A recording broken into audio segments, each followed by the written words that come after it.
Mas silakan Pak.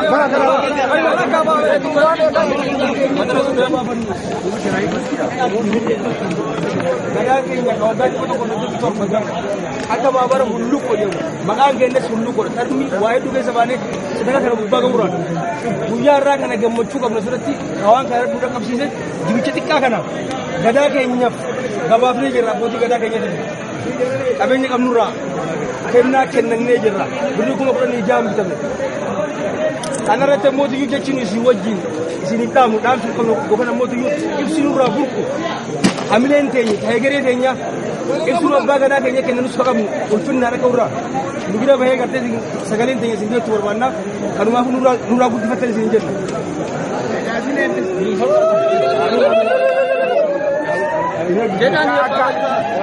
Akka keenyatti isin akkuma keenyatti fudhadha. Eebbi Oromoo tokkichu. Rabbi isin haa kennu. Waanjoodhaa kanaa isin haa kennu. Waldaa keessanirree isin haa guddisu. Anni isin waanyoo isin laalturee isinirraa haa cabsu. Sangaa korma dhuunfanii korma isin haa godhu. Kana caalaa gurguranii haa godhu. Waldaa guddaa haa ta'u. Waldaa badhaadhinaa haa ta'u. Waldaa walii galtanii addunyaa Oromiyaanis addunyaa bira keessan isin haa godhu. Biideenidhaa warra keessan isin haa godhu. Kan addunyaa akka bildeeg maal jettan bildeegota isin haa godhu. Aboo guddaa isin haa godhu.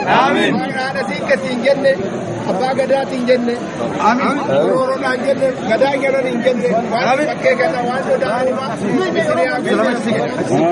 Amin.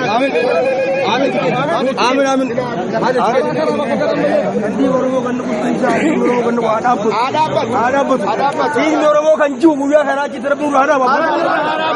Dhiigni Oromoo ammaa achitti hin jigin, hin qisaasamin, garmaleen hin qisaasamin. Dhiigni Oromoo gatii haa argatu, duuma haa argatu.